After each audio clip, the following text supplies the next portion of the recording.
Oke, mari kita mulai. Di awal masa jabatannya, Presiden Obama datang dengan janji perubahan besar dalam kebijakan luar negeri.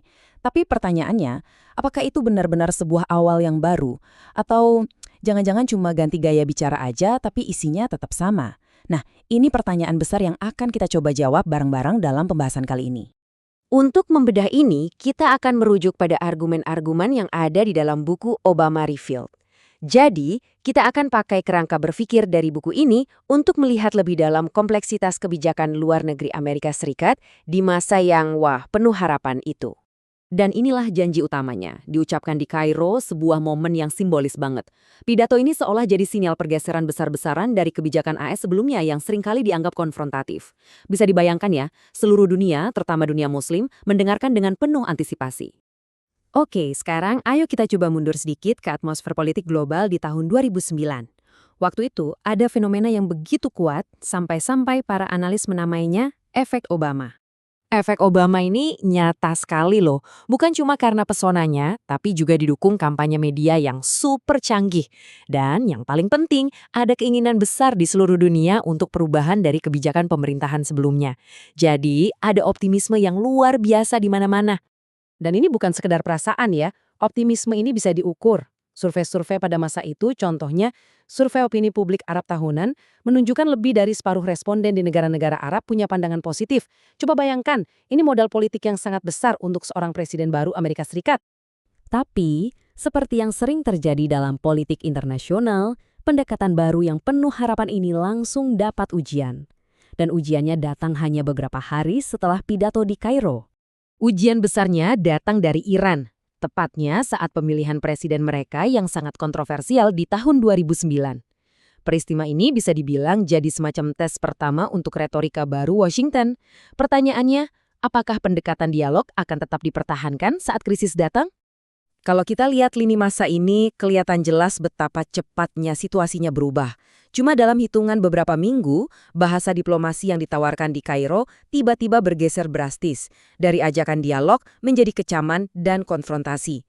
Ini sebuah pergeseran nada yang sangat-sangat signifikan. Nah, peristiwa di Iran inilah yang membawa kita ke inti analisis kita. Adanya kontradiksi yang sangat tajam antara apa yang dijanjikan dengan apa yang terjadi di lapangan. Jadi, di satu sisi, kita punya janji yang ini, dialog terbuka, tanpa syarat apapun. Dari kacamata diplomasi, ini tawaran yang luar biasa untuk Iran. Ini sinyal keinginan untuk memutus rantai permusuhan yang sudah berjalan puluhan tahun. Tapi di sisi lain, inilah kenyataannya. Sebuah teguran keras yang baik dari isi maupun nadanya terdengar sangat mirip dengan pemerintahan-pemerintahan AS sebelumnya. Jarak antara dua pernyataan ini begitu jauh, sampai para pengamat hubungan internasional pun bertanya-tanya, apa yang sebenarnya terjadi di balik layar? Dan ternyata, pernyataan ini yang diucapkan cuma 2 hari setelah pelantikannya menunjukkan ada sebuah kebijakan yang terus berlanjut. Kebijakan ini sudah ada bahkan sebelum krisis Iran terjadi. Ya, komitmen pada keamanan Israel adalah pilar kebijakan luar negeri AS yang sepertinya tidak berubah, siapapun presidennya. Jadi, poin krusial yang digarisbawahi oleh sumber kita adalah kontras yang sangat tajam ini. Di satu sisi, ada retorika rekonsiliasi yang indah di Kairo, tapi di sisi lain kebijakan garis keras terus jalan, terutama kalau menyangkut Israel dan Iran. Jadi, seolah-olah ada 2 jalur kebijakan luar negeri yang berjalan bersamaan. Satu untuk ditampilkan ke publik, satu lagi untuk praktek yang sesungguhnya. Kesenjangan ini jelas memunculkan pertanyaan yang sangat mendasar dari sudut pandang teori hubungan internasional. Kenapa bisa begini? Nah, sumber yang kita kaji ini menawarkan sebuah penjelasan yang sifatnya struktural. Argumennya, ini bukan soal pilihan pribadi seorang presiden, tapi lebih karena ada kekuatan-kekuatan sistemik yang bekerja di dalam politik Amerika. Lebih spesifik lagi, sumber analisis kita berpendapat bahwa pengaruh dari apa yang disebutnya konfigurasi kekuatan Zionis, atau yang mungkin lebih kita kenal dalam studi hubungan internasional sebagai lobi Israel, adalah faktor penentu utamanya. Inilah argumen inti dari buku yang kita bedah ini. Poin-poin ini yang diangkat dari analisis Mearsheimer dan Walt mencoba menjelaskan bagaimana lobi ini diduga bekerja. Argumen utamanya adalah kepentingan AS dan Israel seringkali ditampilkan seolah-olah sama persis, padahal menurut mereka tidak selalu begitu.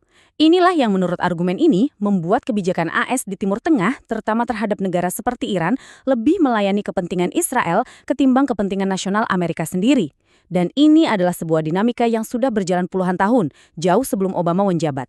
Analisis tentang kekuatan-kekuatan struktural yang bermain ini pada akhirnya membawa kita pada sebuah pertanyaan yang lebih filosofis, yaitu tentang hakikat dari perubahan politik itu sendiri. Pada akhirnya, penelusuran kita ini meninggalkan sebuah pemikiran yang cukup provokatif tentang batas-batas kekuasaan seorang presiden.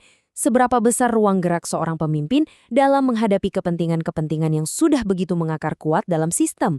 Sebuah pertanyaan yang saya rasa masih sangat relevan sampai hari ini.